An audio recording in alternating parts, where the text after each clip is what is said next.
Fantasy Lover. Kali ini Kalista akan melanjutkan alur cerita dari manhwa yang berjudul Pemuda Lemah yang Naik Level Lewat Mimpi. Buat yang belum nonton part sebelumnya, silahkan cek di playlistnya ya.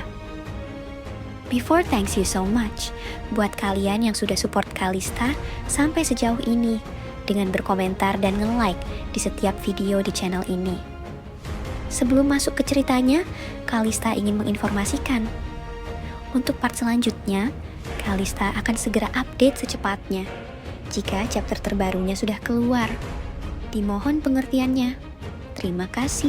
Baik, mari kita mulai. Alur ceritanya. Chowking menyadari bahwa Lusheng berhenti bergerak. Dia bertanya-tanya dengan ekspresi panik tentang teknik apa yang akan Lusheng gunakan padanya. Lusheng meraih leher Chowking dengan satu tangan dan menariknya ke udara. Dengan nada bicara yang merendahkan, Lusheng melontarkan pertanyaan. Apakah Chowking mengikuti konferensi seniman bela diri hanya untuk melawak dan menyerah secepat ini?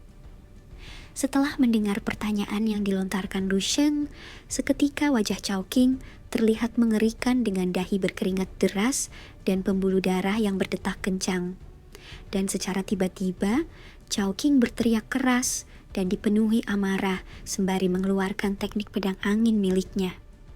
Chowking seperti tornado yang hendak melepaskan diri dan mendatangkan malapetaka pada Lusheng. Namun, Lusheng berdiri tenang di tengah teknik pedang angin yang dahsyat itu tanpa terluka sedikit pun. Lusheng merasa heran. Dia mempertanyakan, apakah Chowking menyebut serangan seperti itu sebagai teknik angin? Lusheng melepaskan cengkeraman pada leher Chowking dan berkata dengan tenang, "Aku akan memberitahumu apa itu angin yang sebenarnya." Detik berikutnya, angin di sekitar Lusheng seketika menghilang. Tapi, lebih tepatnya, bukan karena angin telah berhenti, tetapi Lusheng telah menghilang. Di sisi lain, Chowking yang melihat fenomena tersebut merasa heran dan penasaran dengan kemana perginya Lusheng. Salah satu penonton terkejut di saat melihat Lusheng menggunakan teknik after image. Dia penasaran bagaimana Lusheng bisa mencapai hingga ke tingkat seperti itu. Mereka menyadari terdapat dua Lusheng di arena pertandingan pada saat bersamaan. Chowking yang menyaksikan fenomena tersebut juga tercengang dan memalingkan kepalanya ke depan dan ke belakang dengan penuh kebingungan yang mendalam yang tercermin di wajahnya. Lusheng terus bergerak dengan kecepatan yang luar biasa. Setiap langkahnya meninggalkan bayangan tubuhnya yang terlihat seperti dewa, dan tidak ada yang tahu seberapa cepat Lusheng bergerak. Beberapa detik kemudian, tiba-tiba muncul Lusheng ketiga yang berkata, "Silahkan tangkap aku jikalau kamu mampu." Perwujudan sementara, Lusheng yang asli sebelum menjadi bayangan, dan Chowking masih berjalan di depan semua orang. Dan dalam sekejap, muncul kembali Lusheng keempat yang berkata, "Cobalah untuk menang, dan aku ingin melihat apa yang bisa kamu lakukan." Diikuti oleh kemunculan Lusheng kelima, keenam, ketujuh, dan seterusnya. Setiap langkah yang diambil Lusheng, semakin banyak Lusheng yang muncul di lapangan ujian. Mereka muncul di berbagai posisi arena pertandingan dan bergerak maju dengan tenang, seolah-olah banyak Lusheng datang dari segala arah menuju Chowking yang berada di tengah. Di sisi lain, wakil dekan Zhou yang memperhatikan pertandingan Lusheng sangat terkejut ketika melihat teknik yang digunakan Lusheng. Matanya terbelalak saat memandangi semua bayangan Lusheng yang memenuhi lapangan. Dia sadar bahwa saat kecepatan gerakan mencapai tingkat tertentu, bayangan akan tertinggal di udara. Inti dari teknik after image sebenarnya adalah residu visual yang tertinggal di mata. Ketika saraf optik masih mempertahankan memori visual dari gerakan sebelumnya, mata sudah menangkap sinyal visual baru dari gerakan berikutnya. Memori visual lama belum sepenuhnya hilang saat penglihatan baru terbentuk, sehingga menimbulkan efek bayangan yang tertinggal. Semakin kuat kemampuan seni bela diri seseorang, semakin berkembang pula saraf optiknya. Hal ini justru membuat semakin sulit bagi mereka untuk meninggalkan bayangan saat bergerak dalam kecepatan tinggi. Menurut Wakil Dekan Zhou, kemampuan seseorang untuk menciptakan 5 atau 6 after image dalam waktu yang sangat singkat merupakan suatu pencapaian yang sangat luar biasa. Di sisi lain, Chowking yang sebelumnya kebingungan, kini berpikir merasa bahwa dirinya hanya perlu menemukan tubuh asli Lu Sheng. Dia mulai menebas satu persatu bayangan Lu Sheng dengan brutal dan berharap bisa segera menemukan yang asli. Dengan ekspresi panik dan kesal luar biasa, Chowking terus berusaha mencari tubuh Lu Sheng yang asli sambil mengayunkan pedangnya ke segala arah. 8 sosok Lu Sheng yang mengelilingi Chowking menatapnya dengan tenang. Tiba-tiba, Lu Sheng yang berdiri di belakang Chowking menggunakan teknik kamikaze bulan baru. Serangkaian suara patah tulang terdengar, dan dalam sekejap, Chowking jatuh ke tanah dan tidak berdaya. Pada saat yang sama, Lu Sheng melangkah maju, sementara 7 sosoknya yang lain perlahan memudar di belakangnya dan menghilang secara perlahan seperti ilusi. Meskipun hanya Lu Sheng seorang diri yang melakukan serangan, Chowking seolah-olah merasa dikepung dan dipukuli oleh 8 orang sekaligus. Sambil menatap Chowking yang terbaring di tanah, Lu Sheng berkata dengan ringan, "Jika aku mematahkan beberapa anggota tubuhmu dan 8 tulang rusukmu, sudah dipastikan kau akan bernasib sama seperti Bai Heng Chuan."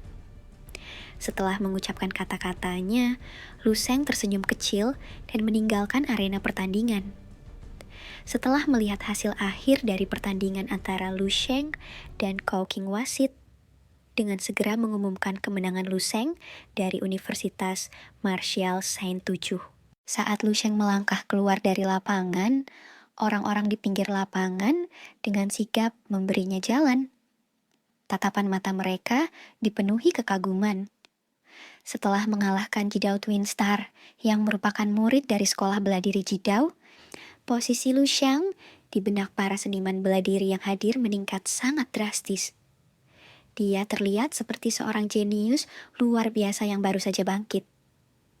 Kakak seperguruan Zhang Yu mengungkapkan kekhawatirannya. Dia mengakui bahwa lawan yang akan dihadapi adik seperguruannya merupakan seorang seniman bela diri yang mengerikan. Setelah waktu istirahat berakhir, Jiang He mengumumkan kembali bahwa pertandingan final akan segera dimulai. Dia meminta para peserta untuk memasuki arena pertandingan. Pada saat itu, Zhang Yu yang sebelumnya yang menundukkan kepala tiba-tiba mengangkat tangan. Dia menoleh ke arah Hua Shi yang hendak mengumumkan dimulainya ujian dan mengaku kalah. Zhang Yu mengakui ketidakmampuannya untuk mengalahkan Lu Sheng. Pernyataan tersebut mengejutkan dan membuat semua orang keheranan. Menyadari Lu Sheng yang tengah memperhatikannya dari arena pertandingan, Zhang Yu segera melarikan diri. Lu Sheng yang menyaksikan Zhang Yu berlari menghindarinya, merasa heran dan bertanya-tanya. Zhang Yu merasa sangat sulit untuk menyampaikan dan menggambarkannya kepada orang lain, seperti apa Lu Sheng di matanya. Dalam pandangannya, kabut hitam pekat telah menyelimuti sebagian besar puncak gunung. Bayangan gelap menutupi langit dan tidak ada secercah cahaya pun yang terlihat. Lu Sheng merupakan sumber dari segala kegelapan itu. Dia bagaikan sosok monster mengerikan yang tertidur dalam bayang-bayang dan perlahan segera terbangun. Zhang Yu merasa sangat heran. Orang gila macam apa yang berani menantang sosok monster seperti Lu Sheng? Di salah satu sudut tribun penonton, Bai Heng Chuan berbicara dengan instruktur kampusnya. Dia mengungkapkan pendapatnya tentang akhir dari konferensi yang menurutnya sedikit anti klimaks. Bai Heng Chuan menyadari bahwa situasinya tidak mungkin terelakkan sebab tidak ada orang yang bisa mengalahkan Lu Sheng. Meskipun akhir konferensi terasa anti klimaks, Bai Heng Chuan merasa lega. Setelah sekian lama, akhirnya Universitas Martial Saint ke-7 berhasil menjadi pemenang dalam konferensi seniman bela diri nasional. Pada akhirnya, Universitas Martial Saint ke-7 dapat mengangkat kepala mereka tinggi-tinggi, kata Bai Heng Chuan dengan bangga.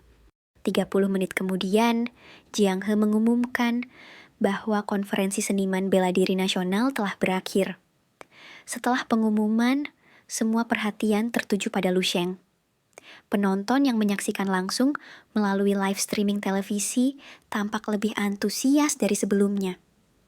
Di Universitas Jinghe, sekelompok gadis berkumpul dan memandangi sosok yang tampan dan hebat di depan layar televisi. Seorang gadis menghela nafas dengan nada iri sambil menatap Yang Yuan yang berdiri di tengah kerumunan. Dia memuji betapa tampannya pacar Yang Yuan, yang juga berhasil memenangkan konferensi seni bela diri nasional. Mendengar pujian itu, Yang Yuan langsung tersipu malu. Dia segera menjelaskan bahwa Lu Sheng hanyalah teman sekelasnya di masa lalu. Namun, kebahagiaan dan kebanggaan yang terpancar di matanya tidak bisa berbohong dan tidak dapat disembunyikan. Di kota Baihe, Lu Qinghe yang merupakan adik perempuan Lu Sheng melompat dari sofa dengan wajah berseri-seri saat mengetahui kakaknya menjuarai konferensi seni bela diri nasional.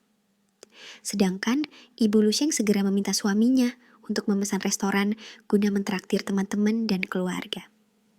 Namun, Lu Qinghe yang masih terpaku pada layar televisi menyarankan mereka untuk tidak terburu-buru karena hadiah utama belum diberikan kepada Lu Sheng. Mendengar hal itu, ayah dan ibu Lu Sheng kembali bergegas menonton televisi. Di Universitas Dongning, Zheng Dandan dan Li Xinjian menyaksikan sosok yang tidak asing lagi bagi mereka yang telah ditampilkan di layar televisi.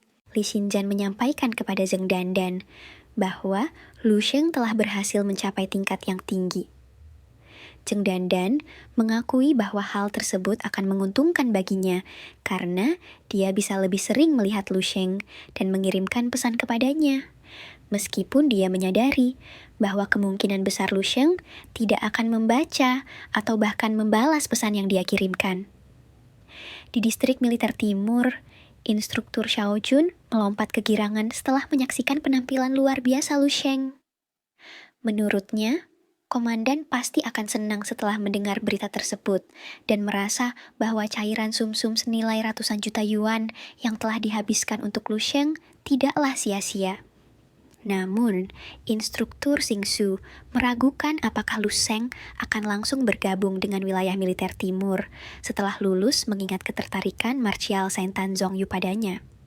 Instruktur Xingsu berpendapat bahwa Marsial Saint kemungkinan besar akan berambisi menjadikan Lu Sheng sebagai muridnya. Instruktur Xiao Jun menyayangkan awalnya dia berpikir akan bisa pergi ke medan perang bersama Lu Sheng setelah menunggu cukup lama. Instruktur Xingsu merasa yakin bahwa akan ada hari seperti itu.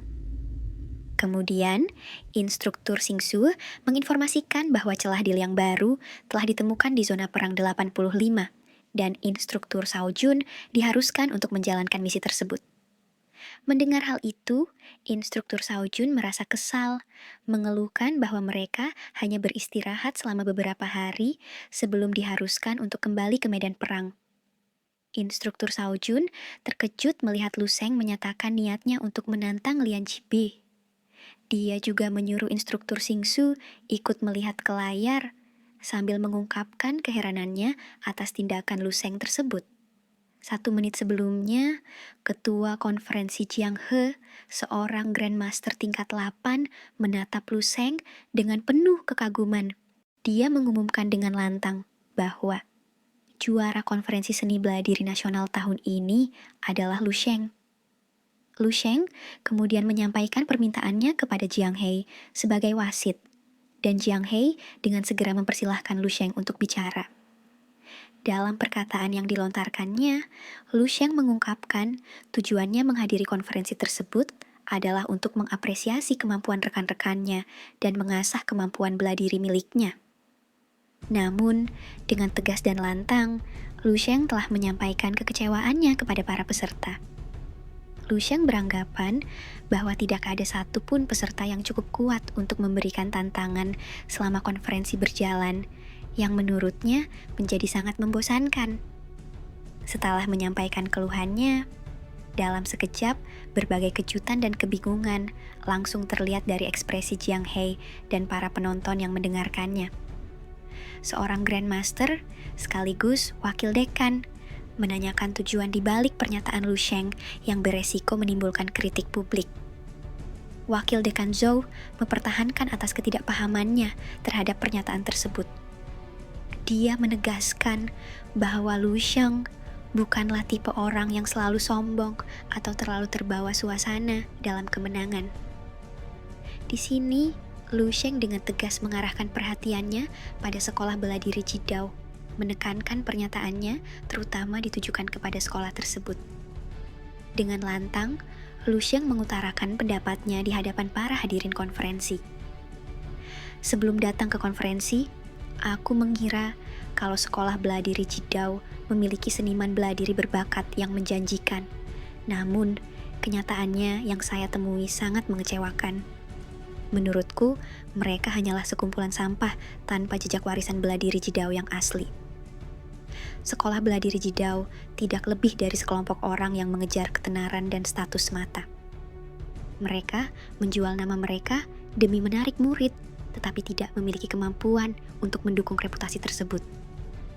Setelah mendengar perkataan Lu Sheng, Lian Jibe dengan wajah murka memukul gagang kursinya dan dia berkata, "Apa maksud dibalik ucapan yang kau lontarkan, Lu Sheng?" Tanpa ragu, Lu Sheng menjelaskan dengan lantang dan tenang. "Saya hanya ingin bertarung dengan kultivator kuat untuk mengasah kemampuan yang saya miliki dan mengalahkan seorang master." Lu Sheng juga mengungkapkan kekecewaannya terhadap si kembar Jidao yang tidak mampu menahan satupun pukulan darinya.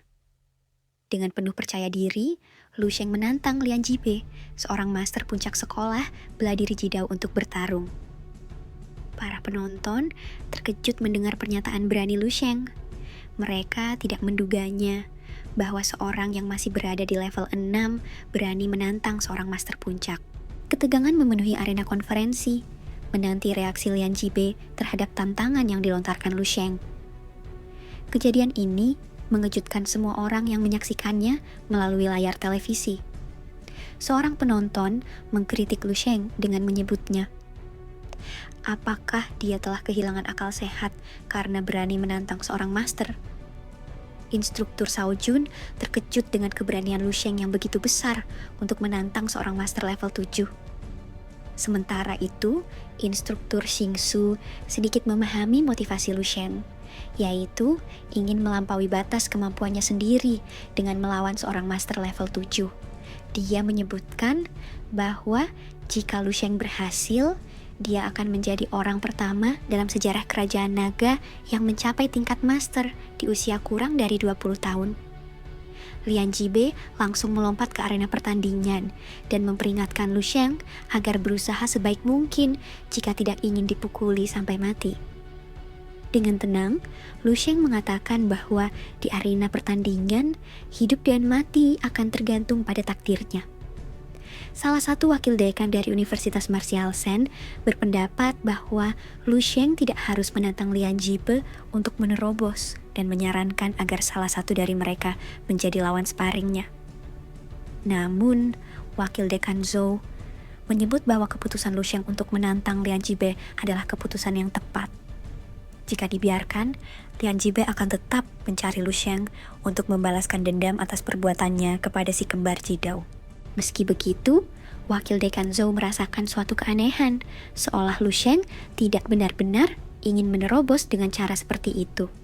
Jiang He berpendapat bahwa Lu Sheng memang pantas mendapatkan kepopuleran setinggi itu, dan kepribadian serta keberaniannya juga tidak ada duanya. Namun, dia merasa akan sangat berbahaya jika membiarkan Lu Sheng melawan seorang master level 7, sehingga memerintahkan pengawalnya untuk memastikan agar Lu Sheng tidak terluka parah selama pertarungan. Pengawalnya meyakinkan Jiang He agar tidak khawatir, karena Universitas Martial Sen ke-7 sangat menghargai Lu Sheng. Lian Jibe meyakini bahwa sekuat apapun Lu Sheng, pemuda itu tetaplah seorang seniman bela diri level 6. Dia merasa sangat kesal karena Lu Sheng berani menantangnya. seorang master yang telah berlatih selama lebih dari 20 tahun. Lian Jibe memutuskan untuk menggunakan kekuatan rahasianya berniat menghabisi Lu Sheng dengan sekali gerakan. Sementara itu, Jiang He mengumumkan bahwa pertandingan akan segera dimulai karena kedua pihak tidak keberatan.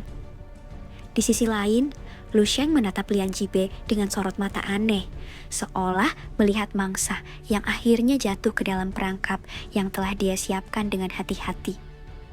Lu Sheng sudah tidak sabar untuk menunggu momen ini sejak lama.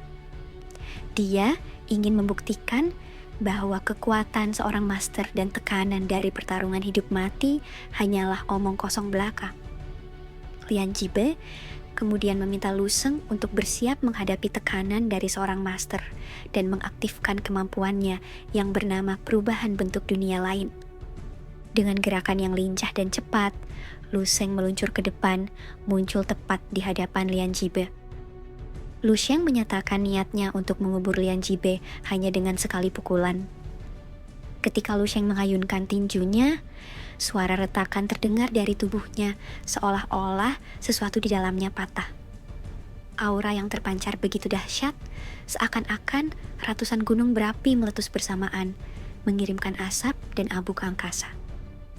Dari belakang Lu Sheng, cahaya dan panas yang tak terbatas memancar, membuatnya tampak seperti matahari keemasan yang menyilaukan.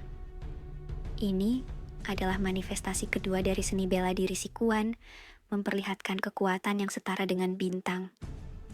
Lian Jibe tidak punya waktu untuk bereaksi sama sekali. Semua ini terjadi begitu cepat, sehingga tidak ada kesempatan bagi siapapun untuk bereaksi. Jiang He secepatnya bergegas menuju arena pertandingan setelah menyadari sesuatu yang sangat berbahaya akan segera terjadi. Namun, semuanya sudah terlambat. Dengan suara ledakan yang menggelegar, kekuatan yang terkompresi meledak menjadi gelombang udara yang menakutkan, menyebar ke segala arah dan melenyapkan tubuh Lian Jibe.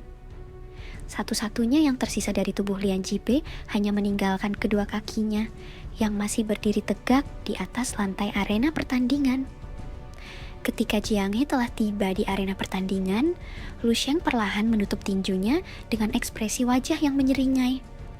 Lu Sheng bahkan memberikan pertanyaan, "Apakah Grandmaster Jiang He juga ingin melawanku?" Ekspresi Jiang He tercekik dan dia bahkan tidak tahu bagaimana harus bereaksi untuk sementara waktu. Jiang He terkejut menyaksikan seorang bocah yang berhasil mengalahkan master puncak level 7. Dan kemudian, tanpa diduga, bocah itu malah menantangnya, yang merupakan seorang grandmaster level 8. Wakil Dekan Zhou mengonfirmasi kematian Lian Jibe, yang langsung tewas oleh serangan Lu Sheng tanpa meninggalkan mayat dan hanya meninggalkan anggota tubuhnya yang tidak lain, hanyalah sepasang kaki yang masih berdiri tegak. Awalnya, dia percaya Lu Sheng bertujuan menggunakan tekanan dari Lian Jibe untuk naik ke tingkat 6 dan menembus ke tingkat 7. Namun, dia terkejut menyadari bahwa Lu Sheng tidak pernah berniat menaikkan levelnya dengan cara tersebut. Tujuan utamanya adalah untuk membunuh Lian Jibe dalam arena mahasiswa dari Universitas Martial Sensuchi, Grandmaster, dan Wakil Dekan Zhou, serta yang lainnya tercengang. Sementara itu, Wakil Dekan Zhou akhirnya menyadari tujuan Lu Sheng sejak awal, bahwa Lu Sheng berniat untuk melawan Martial Saint. Lu Sheng yang menatap ke arah Wakil Dekan Zhou melontarkan perkataan, "Ini merupakan idealismenya." Dan inilah akhir dari part 56 dari manhwa yang berjudul Pemuda Lemah yang Naik Level Lewat Mimpi. Jika kalian suka dengan ceritanya, silahkan berkomentar di bawah. Jangan lupa untuk terus membantu channel ini berkembang dengan menekan tombol subscribe, like, dan share ke teman kalian. Terima kasih sudah menonton. Sampai jumpa di video selanjutnya. Salam dari Calista Anime.